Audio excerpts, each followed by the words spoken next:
Election అప్డేట్స్ను అందరికంటే ముందుగానే తెలుసుకోవాలంటే ఈరోజే ఆర్టీవీ లైవ్ యాప్ని మీ మొబైల్లో డౌన్లోడ్ చేసుకోండి. హిందూ పురాణాలు రామాయణంలోని ఒక వృద్ధ దంపతులకు జన్మించినటువంటి బాలుడు ఆ వృద్ధ దంపతులకి తీర్థయాత్రలకు తీసుకెళ్లే క్రమంలోని వారు వృద్ధులు అలాగే అందులు కావడంతో ఆ బాలుడు ఎవరైతే ఉన్నారో తాను తన భుజస్కంధాల మీద ఆ తల్లిదండ్రులను కావడి మోసుకుంటూ ఊరూరా ప్రతి తీర్థయాత్రకు కూడా తీసుకుని వెళ్ళే క్రమంలోని ఒకానొక చోట వారికి దాహం వేయగా కావిడి దించి వారి దాహార్తిని తీర్చేందుకు నదీ తీరానికి వెళ్ళగా అక్కడ నదిలో నీరు పట్టుకుంటున్నటువంటి ఆ బాలుడిని దశరథ మహారాజు అయినటువంటి శ్రీరామచంద్రమూర్తి తండ్రి ఆయన వేటకు వెళ్తూ జింక అనుకుని పొరపాటున ఆ శబ్దానికి ఆయన గురిపెట్టాడు విల్లుని. ఆయనకి విల్లు గురిపెట్టిన తర్వాత ఆ విల్లు గుచ్చుకున్నటువంటి ఆ బాలుడు అక్కడికక్కడే మరణించగా ఆయన చివరి కోరికగా ఆ మంచినీరు ఏదైతే తను పడుతున్నాడో తన తల్లిదండ్రులకి అది చేర్చి వారి దాహాన్ని తీర్చాలని చెప్పినటువంటి ఆ శ్రవణుడే అలనాటి ఆ శ్రవణుడు ఆ తల్లిదండ్రులు చేసినటువంటి ఆ సేవని ప్రతి ఒక్కరు కూడాను మరువలేరు.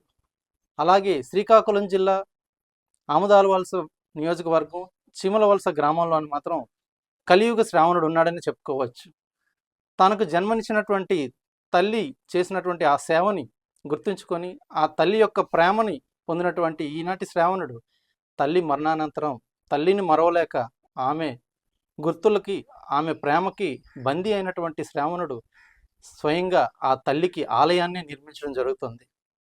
ఈ ఆలయాన్ని చూసేందుకైతే చుట్టుపక్కల ఉన్నవారు ఎంతోమంది ఇక్కడికి విచ్చేసి ఈ ఆలయ నిర్మాణాన్ని చూస్తున్నారు. అలాగే తల్లి పేరు మీద శ్రావణుడు చేస్తున్నటువంటి సేవలను అయితే ప్రతి ఒక్కరు కూడాను మరవలేరు. అలాగే ఆయన చేస్తున్నటువంటి సేవలన్నీ కూడాను తన తల్లిని ఉద్దేశించి తన తల్లి యొక్క ప్రేమని తను ఎంతైతే ప్రేమ పొందాడో అంతే ప్రేమతోని ప్రతి ఒక్కరికి కూడా ఆ సేవ అందించేందుకైతే ఆయన అహర్నిశలు శ్రమిస్తూ ఆయనకు వచ్చే ఆదాయంలోని ప్రతి ఒక్క రూపాయి కూడా ఆ సేవా కార్యక్రమాలకి వినియోగించడం అయితే చాలా గొప్ప అనే చెప్పుకోవచ్చు. ఎందుకంటే ఈనాడు చూసుకున్నట్లయితే కనుక తల్లిదండ్రులని ఇంట్లోంచి గెంటేసే వాళ్ళే ఉన్నారు తప్ప తల్లిదండ్రులకి పిడికిడు ముద్ద పెట్టే వాళ్ళు కరువయ్యారు.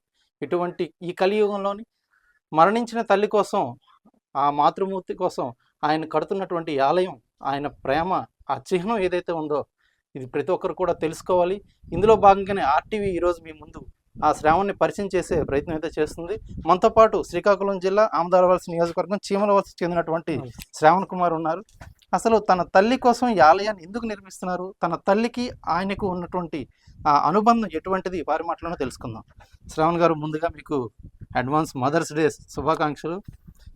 అసలు తల్లి మనకి జన్మనిచ్చింది, లేదా తల్లికి తన బాధ్యతగా తను మనల్ని పెంచింది, ఏదో చేసింది అని అనుకునేవారు చాలామంది ఉన్నారు. అలాగని తల్లి ప్రేమను తక్కువ చేసినట్టు కాదు, తల్లి ప్రేమకు మించిన ప్రేమ లేదు. అటువంటి తల్లి ప్రేమకి మీరు ఎంత బందీలు అయిపోయారంటే మీ తల్లి గారి మరణానంతరం ఆమె కోసం మీరు కడుతున్నటువంటి ఆలయం అసలు ఎందుకు మీకు ఈ ఆలోచన వచ్చింది? మీ తల్లి గారికి మీకున్నటువంటి ఆ అనుబంధం ఎటువంటిది? ముందుగా ఆర్టీవీ ప్రేక్షకులకి మాతృ దినోత్సవ శుభాకాంక్షలు. నా పేరు సనపుల శ్రావణ్ కుమార్, మాది చీమలవలస గ్రామం, ఆమదాలవలస మండలం, శ్రీకాకుళం జిల్లా, ఆంధ్రప్రదేశ్, భారతదేశం. అయితే మా మదర్ 2008లో చనిపోవడం జరిగింది. అమ్మగారు చనిపోయినప్పటికీ నాకు 21-22 సంవత్సరాల వయసు. ఆ వయసులో నేను ఇంకా ఎటువంటి సంపాదన లేకుండా ఉన్నాను. కాలక్రమేణా గడిచే కొద్దీ మా అమ్మగారికి అమ్మ ప్రేమని మిస్ అయిన, అంటే అమ్మ కోసం ఏం చేయాలని కొన్ని సేవా కార్యక్రమాలు చేయడం జరిగింది. అక్కడితో కూడా నా మనసు సంతృప్తి చెందక అమ్మ కోసం ఏదైనా ఒక గుడిలా కట్టి అమ్మని దేవుళ్ళ పూజించుకోవాలనేది నా యొక్క అభిప్రాయం ఉండే. కాలక్రమేణా అది నేను గుడి అని అనుకున్నాక నా వ్యాపారం కలిసి రావడంతో ఇది నా ఒక్క అమ్మకే కాకుండా ఈ సృష్టిలో అమ్మ స్థానం చాలా గొప్పది. అమ్మ అనేది లేకపోతే ఈ సృష్టి సమస్త జీవరాశి కూడా లేదు. అలాంటి చరిత్రలో కూడా వేదాలు కూడా సమస్త వేదాలు కూడా మాతృదేవో భవ అని అన్ని వేదాలు చెప్పడం జరిగింది. ప్రత్యక్ష దైవం అమ్మ. మనకి ఒక బిడ్డ జన్మనిచ్చిన తర్వాత ఆ అమ్మ ఒక బిడ్డను జన్మనివ్వడానికి అమ్మ పడే కష్టం మనం వర్ణనాతీతం. అది మన ఇంతవరకు మనం ఏ రకంగా కూడా కష్టాన్ని మనం చెప్పలేము. అలాంటిది సమస్త సృష్టిలో కూడా మెయిన్ ఏకైక దైవం అమ్మ అని భావించి ప్రతి అమ్మ స్థానానికి ఒక చరిత్రలో శాశ్వతంగా నిలిచిపోయే ఆలయం కట్టాలి. మా అక్క అమ్మగారికే కాకుండా ప్రతి అమ్మ స్థానంకి ఈ యొక్క దేవాలయాన్ని నేను గుర్తుగా ప్రతిబింబించేటట్టు నిర్మించదలుచుకున్నానండి. అందుకే ఇది ఏ బిడ్డ అయినా కూడా మనకి చిన్నప్పుడు అర్థం కాదండి. మనం ఎలా వచ్చామో మనం ఈ భూమి మీదకి అని అర్థం కాదు. మనం పెరిగి పెద్ద అయిన తర్వాత, మనకి పెళ్ళి అయిన తర్వాత, మనం మన భార్యగా ఆ గర్భంతో ఉన్నప్పుడు ఆ ప్రాసెస్ని అంతా మనం అర్థం చేసుకుంటే, ఆహా అమ్మ మన ఖండానికి ఇంత నరకం చూసిందా, ఇన్ని ఇబ్బందులు పడి ఆమె ఈ ఇబ్బందిని కూడా తన ఎంత సంతోషంగా, అంటే అసలు ఇంత శ్రమ పడినా కూడా ఆమె మొహంలో ఎక్కడా కనిపించకుండా ఆ బిడ్డని చూడగానే ఆ కాలకోట విషం తాగినంత కష్టము, అంత కష్టపడి కూడా ఆమె చిరునవ్వు చిందిస్తూ ఆమె బాధను మర్చిపోయి ఆ బిడ్డ నిస్వార్థంగా ఒక జీవి, అంటే ఒక మనిషి కానీ ఒక జంతువు కానీ ఒక జీవితం మొత్తం మీద మన కోసం ఎవరైనా నిస్వార్థంగా ఆలోచించారంటే అది తల్లిదండ్రులే. ఎస్పెషల్లీ చరిత్రలో అమ్మకి ప్రత్యక్ష దైవం అని చెప్పడానికి రీజన్ అదే అండి. అది డబ్బు అనేది శాశ్వతం కాదండి.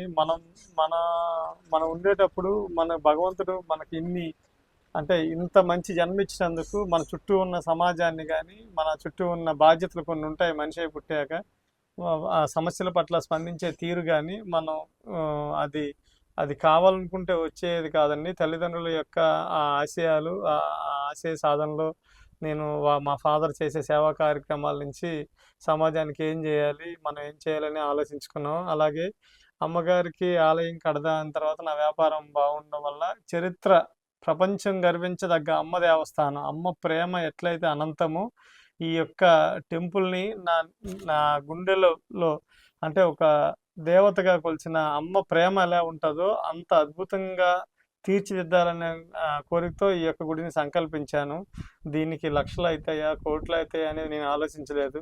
భగవంతుడు నా వ్యాపారం కలిసి వచ్చినంత వరకు ఒక గుడనే కాకుండా కొన్ని వందల గ్రామాల్లో ఈరోజు నిస్వార్థంగా ఒక వ్యక్తిగా నేను సేవ చేస్తున్నా అండి. ఇది మా అమ్మ నాన్నగారు నాకు ఇచ్చిన మానసికంగా నాలో కలిగిన, అంటే వాళ్ళ జీవించే జీవన విధానాన్ని బట్టి నేను నేర్చుకున్న సంస్కారం అని చెప్పుకోవచ్చండి. అయితే మీ చిన్న ప్రాయంలోనే 21 సంవత్సరాలు అంటే పూర్తిగా పసితనం కాదు, అలాగని మెచ్యూరిటీ అంత ఉందని కాదు. అటువంటి ఆ సమయంలో అమ్మ దూరం అయిన తర్వాత మీకు ఎట్లా అనిపించింది? అలాగే అమ్మ దూరం అయిన తర్వాత అసలు ఈ ఆలయాన్ని నిర్మించాలనే ఆలోచన మీకు ఎప్పటి నుంచి కలిగింది? అమ్మ దూరం అయిన ఏజ్ నాది మంచి టీనేజ్ అండి. అందరితో సరదాగా ఆడుతూ పాడుతూ తిరగాల్సిన ఏజ్. అప్పటి వరకు అందరిలాగే ప్రతి అమ్మకి తన బిడ్డలపై ప్రేమ ఉన్నట్టుగా మా అమ్మ కూడా నన్ను అంతే అల్లారు ముద్దుగా చూసుకొని పెంచుకొని అట్లా, అంటే అమ్మున్నంత టైము అమ్మ తాలుగా అనుభూతిని, అంటే ఆమె అందిస్తున్నది కానీ నేను అంతగా ఆస్వాదించలేకపోయినాను. తర్వాత అమ్మ దూరం అయిన తర్వాత అనిపించింది ఆ అమ్మ ప్రేమ తాలుగా విలువని మనం ఏం చేసినా కూడా ప్రపంచంలో మళ్ళీ పొందలేము అని. అయితే ఆ అమ్మ ప్రేమని చరిత్రలో చిరస్థాయిగా నిల్చోవడం కోసం అని చెప్పి నేను ఒక దేవాలయం కట్టాలనుకున్నాను. అలా ఆలోచనలకి రూపుదిద్దుకున్నది ఈ దేవాలయం అండి. దీన్ని కంప్లీట్ కృష్ణశిలతో చరిత్రలో నిలిచిపోయేటట్టు కొన్ని వేల సంవత్సరాలు ఈ సృష్టి ఎంతవరకు ఉంటుందో ఈ ఆలయం అంతవరకు ఉండేటట్టుగా దీన్ని సంపూర్ణ కృష్ణశిలతో పురాతన పద్ధతిలో సిమెంట్ వాడకుండా కరక్కాయి, తుమ్మబంక, కొబ్బరి పీచు, గండు సున్నము, తర్వాత ఇంకా కొన్ని ఇసుక ఇలాంటి మిశ్రమాలను కలిపి పురాతన పద్ధతిలో దాన్ని ప్రాసెస్ చేసి దీంట్లో వాడడం జరుగుతుంది. ఆ ప్రాసెస్ వల్ల ఏంటంటే మనకి రాయి ఎన్ని వేల సంవత్సరాలు ఉంటుందో ఆ కలయిక, ఆ మిశ్రమం కూడా దీని జాయింటింగ్ అన్ని వేల సంవత్సరాలు ఉంటుందండి. సో ఇది ఒక్కటనే కాకుండా మాకు ఇది ఒక ఆధ్యాత్మిక కేంద్రం. మేము చెయ్యాలనే దానికి ఇక్కడ ఈ అమ్మ దేవస్థానం నుంచి కొన్ని వందల వేల గ్రామాలకి ఎన్ని సేవా కార్యక్రమాలు చేయాలో అవి చేయాలని చెప్పి నా యొక్క ఆలోచన అండి. అమ్మగారి ఆశీస్సులతోనే అవన్నీ విజయవంతంగా నా ఈ జన్మలో నేను చేసుకుంటానని చెప్పి అనుకుంటున్నాను. ఇప్పుడున్న పిల్లలకి తల్లిదండ్రులు ఉన్న వారికి, తల్లిదండ్రులు లేని వారికి అసలు మీరు ఏమైనా చెప్పదలుచుకున్నారు? అంటే తల్లిదండ్రులు ఉన్న వారికి తల్లిదండ్రులను ఎలా చూసుకోవాలి, తల్లిదండ్రులు లేని వారికి అమ్మ ప్రేమ దూరమైన వారికి ఇంకేమైనా చెప్పదలుచుకున్నారు? ఒకటే అండి, ఏదైనా కూడా మన చుట్టూ ఉన్నంత టైం మనకు ఆ వాల్యూ మనకు తెలియదు. అది మిస్ అయినప్పుడు ఆ బాధని నేను అది మాటల్లో వర్ణించలేనంత మానసిక క్షోభను అనిపించాను. ఆ క్షోభను అనుభవించాను కాబట్టే ఈరోజు ఇంతటి మహోన్నత దేవాలయం ఇన్ని కోట్ల మందిలో భగవంతుడు నన్ను ఎంచుకున్నాడు. మరి ఆయన ఈ యొక్క అమ్మ దేవాలయాన్ని కట్టడానికి నిజంగా ఇందాక మీరు చెప్పినట్టుగా రామాలయంలో శ్రవణుడు ఎంత ఇచ్చేసాడో తెలియదు. యాదృచ్ఛికంగానో మరి ఆ భగవత్ సంకల్పం తెలియదు. నా పేరు శ్రవణ్ కుమార్ అవ్వడం, ఇప్పుడు కూడా అయోధ్యలో రామ మందిర్ నిర్మాణం అయినప్పుడు ఇది కూడా స్టార్ట్ చేయడం, అది యాదృచ్ఛికమా లేకుంటే అది దైవ సంకల్పం అనేది నాకు అర్థం కావట్లేదు. చిన్నప్పటి నుంచి కూడా అన్ని సేవా కార్యక్రమాల్లో పెరగడం వల్ల నా మనసంతా ఇటువైపే ఉంది. దయచేసి ప్రతి ఒక్కరూ కన్న తల్లిదండ్రుల్ని, ఈ తల్లిని దైవంలా భావించి అంటే వాళ్ళకి అవసాన దశలో వాళ్ళకి అవసరమైనవన్నీ మనం ఇవ్వాలండి. వాళ్ళని ఒంటరిగా చేసి ఎక్కడ దూరంగా వెళ్ళిపోవడమో లేకపోతే అట్లా చేస్తే అది మనం ఎప్పటికీ ఆ లోటు మన జీవితంలో తీర్చలేనిది అయిపోతుంది. ఇంకోటి ఏంటంటే, అన్నిటికంటే ముందు మిమ్మల్ని చూసి మీ పిల్లలు పెరుగుతారు. మీ పిల్లలు మీలా అంటే మీరే తల్లిదండ్రులను పట్టించుకోకపోతే మీకు కూడా వయసు వచ్చినాక మీ పరిస్థితి కూడా అదే అవుతుంది. అదొక్కటి హెచ్చరికగా అనుకోండి, లేకపోతే ఇదొక సూచన అనుకోండి. దీన్ని బట్టి మనం మన తల్లిదండ్రులకు సేవలు చేసుకుంటూ పోతే దాన్ని చూసి మన పిల్లలు మనకి తల్లిదండ్రులు అంటే ఎలా గౌరవించాలనేది అర్థం చేసుకుంటారు. అయితే పిల్లలు సమాజాన్నైనా చూస్తారు, లేకుంటే మనైనా చూసి నేర్చుకోవాలి. కాబట్టి ఒక మంచి తల్లిదండ్రులు అనిపించుకుంటే రేపొద్దున్న వాళ్ళు కూడా మంచి పిల్లలు అనిపించుకునే అవకాశం ఉంది. మీరు నెగ్లెక్ట్ చేసి తల్లిదండ్రులు పట్టించుకోకుండా ఉంటే మీ పిల్లలు కూడా రేపొద్దున మీ పరిస్థితికి వచ్చేటప్పటికి అలాగే ఇదవుతుంది.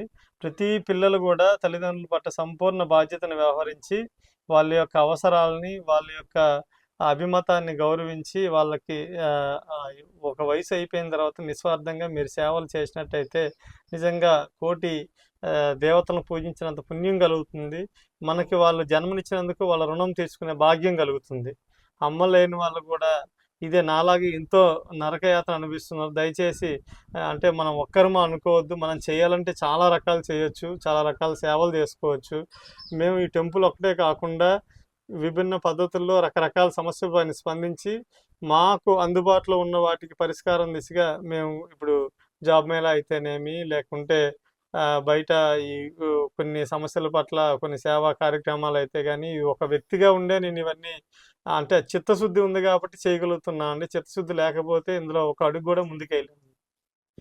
ఇవి చూస్తే కనుక అమ్మ ప్రేమతో పాటు తండ్రి లాలన మీకు ఏ విధంగా లభించింది ఈ గ్యాప్లోని? అంటే అమ్మ ఉన్నంత వరకు అమ్మ మీకు ప్రేమ పంచింది.